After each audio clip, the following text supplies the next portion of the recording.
സുഹൃത്തുക്കളെ, ഞങ്ങളിപ്പോൾ പോയിക്കൊണ്ടിരിക്കുന്നത് തമിഴ്നാട്ടിലെ നാഗപട്ടണം ജില്ലയിലുള്ള നാഹൂർ ദർഗയിലേക്കാണ്. ഇന്ത്യയിൽ തന്നെ ഏറ്റവും പ്രശസ്തമായ ഒരു ദർഗയാണ് നാഹൂർ. അപ്പോൾ നാഹൂർ ദർഗയിലേക്കും വേളാങ്കണ്ണി പള്ളിയിലേക്കും പോകാൻ പറ്റിയ ഒരു ട്രെയിനിനെ കുറിച്ചാണ് ഞാൻ ഇന്ന് നിങ്ങളോട് സംസാരിക്കാൻ ഉദ്ദേശിക്കുന്നത്. ഈ വീഡിയോയുടെ അവസാന ഭാഗം ഞാൻ അതിനെക്കുറിച്ച് ഉള്ള കാര്യങ്ങളൊക്കെ വിശദീകരിച്ച് നിങ്ങൾക്ക് പറഞ്ഞുതരാം. ഇതൊരു 4 മിനിറ്റ് മാത്രമേ ദൈർഘ്യമുള്ളൂ. അതുകൊണ്ട് തന്നെ നിങ്ങൾ ഈ വീഡിയോ മുഴുവനായി കാണാൻ ശ്രമിക്കുക. അതിന് മുന്നോടിയായി ഞാൻ നാഹൂർ ദർഗയെക്കുറിച്ചുള്ള ചെറിയ കാര്യങ്ങൾ നിങ്ങൾക്ക് പറഞ്ഞുതരാം. ഞങ്ങളങ്ങനെ നാഹൂർ റെയിൽവേ സ്റ്റേഷനിൽ ബസ് ഇറങ്ങി നാഹൂറിലേക്കുള്ള ട്രെയിൻ ഇറങ്ങി നാഹൂറിലേക്ക് ബസ് കയറി യാത്ര പുറപ്പെട്ടു. അങ്ങനെ നാഹൂർ ദർഗയിലെത്തി. നാഹൂർ ദർഗ ഞങ്ങൾ നാഹൂർ ദർഗയൊക്കെ കണ്ടു. ഇവിടുത്തെ ഓരോ മിനാരങ്ങൾക്കും പറയാനുണ്ട് കുറേ ചരിത്രങ്ങൾ. പക്ഷേ ഞാൻ കൂടുതലായി ഈ ചെറിയൊരു വീഡിയോ കാരണം ഇവിടുത്തെ ചരിത്രങ്ങളിലേക്കൊന്നും പോകുന്നില്ല. നാഹൂർ ദർഗയുടെ ഉള്ളിലേക്ക് കയറുമ്പോൾ തന്നെ ഞങ്ങൾക്കൊരു മനസ്സിനൊരു സമാധാനം തന്നെ കിട്ടുന്ന ഒരു അനുഭവമാണ് ഉള്ളത്. നാഹൂർ ദർഗയിൽ വന്നവർക്ക് അതിനെക്കുറിച്ച് ശരിക്കും അറിയാമായിരിക്കും. ഞങ്ങളങ്ങനെ നാഹൂർ ദർഗ സന്ദർശിച്ച ശേഷം നേരെ വന്നത് അവിടുത്തെ അടുത്തുള്ളൊരു ബീച്ചിലേക്കാണ്. ഈ ബീച്ചിൽ വരാൻ കാരണം ഇവൻ്റെ അടുത്തായി ഒരു ദർഗ ശരീരത്തിൽ സ്ഥിതി ചെയ്യുന്നുണ്ട്.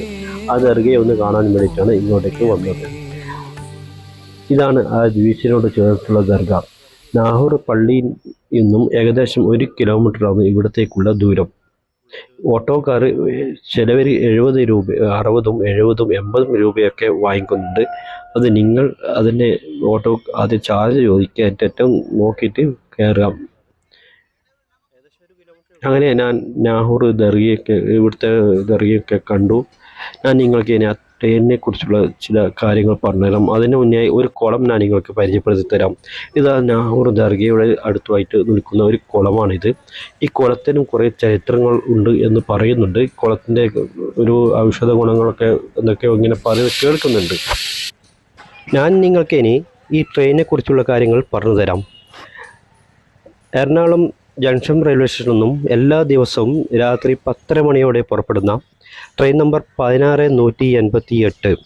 ഈ ട്രെയിൻ എല്ലാ ദിവസവും രാത്രി 10:30 മണിക്കാണ് എറണാകുളം റെയിൽവേ സ്റ്റേഷൻ ജംഗ്ഷനിൽ നിന്നും പുറപ്പെടുന്നത്. ഇത് പിറ്റേന്ന് രാവിലെ നാഗപട്ടണം റെയിൽവേ സ്റ്റേഷനിൽ എത്തിച്ചേരും. രാവിലെ 10:30 മണിയോടെയാണ് എത്തിച്ചേരുന്നത്. അപ്പോൾ നിങ്ങൾക്ക് നാഗപട്ടണം റെയിൽവേ സ്റ്റേഷനിൽ ഇറങ്ങിയാൽ വേളാങ്കണ്ണി പോകേണ്ടവർക്ക് അതുവഴിയും പോകാം. നാഹൂറിലേക്ക് പോകാൻ ഉദ്ദേശമുള്ളവർക്കാണെങ്കിൽ നാഹൂർ റെയിൽവേ സ്റ്റേഷനിൽ ഇറങ്ങിയാൽ മതി. ഈ ട്രെയിൻ തിരിച്ചു പോകുന്നത് അന്നത്തെ ദിവസം തന്നെ വൈകുന്നേരം 4:30 മണിയോടെ തിരിച്ച് എറണാകുളത്തേക്കും പുറപ്പെടുന്നുണ്ട്. അതുകൊണ്ട് തന്നെ ഞങ്ങൾക്ക് ഒരു ദിവസം കൊണ്ട് തന്നെ നാഹൂർ യാത്ര ചെയ്തും അതുപോലെ തന്നെ വേളാങ്കണ്ണി പോകാനും വന്ന് തിരിച്ചു പോകാനും പറ്റും. ഈ ട്രെയിൻ തിരിച്ചു പോകുന്ന സമയം അന്ന് വൈകുന്നേരം 4:30 മണിയോടെ ഈ കാണുന്ന കാരക്കൈ റെയിൽവേ സ്റ്റേഷനിൽ നിന്നാണ് തിരിച്ച് പുറപ്പെടുന്നത്. ഈ കാരക്കൈ റെയിൽവേ സ്റ്റേഷൻ നാഹൂർ റെയിൽവേ സ്റ്റേഷനായി തൊട്ടടുത്താണ് ഈ കാരക്കൈ റെയിൽവേ സ്റ്റേഷൻ. അപ്പോൾ റിസർവേഷൻ ചെയ്യാത്തവരാണെങ്കിൽ ഞങ്ങൾക്ക് ഈ കാരക്കൈ റെയിൽവേ സ്റ്റേഷനിൽ വന്നു കഴിഞ്ഞാൽ ഇവിടുന്ന് പുറപ്പെടുന്ന ട്രെയിനായതുകൊണ്ട് തന്നെ ഇവിടെ വെച്ച് തന്നെ ഞങ്ങൾക്ക് സീറ്റും ലഭിക്കും. നാഹൂർ ദർഗൻ്റെ മുന്നിൽ തന്നെ ഞങ്ങൾക്ക് ഈ കാരക്കൈ റെയിൽവേ സ്റ്റേഷനിലേക്ക് ബസ്സുണ്ട്. അവിടുന്ന് ബസ് കയറി ഈ റെയിൽവേ സ്റ്റേഷനിലേക്ക് വരാൻ പറ്റും. എൻ്റെ വീഡിയോ നിങ്ങൾക്ക് ഇഷ്ടമായെങ്കിൽ ലൈക്ക് ചെയ്യുക, ഷെയർ ചെയ്യുക, സബ്സ്ക്രൈബ് ചെയ്യുക.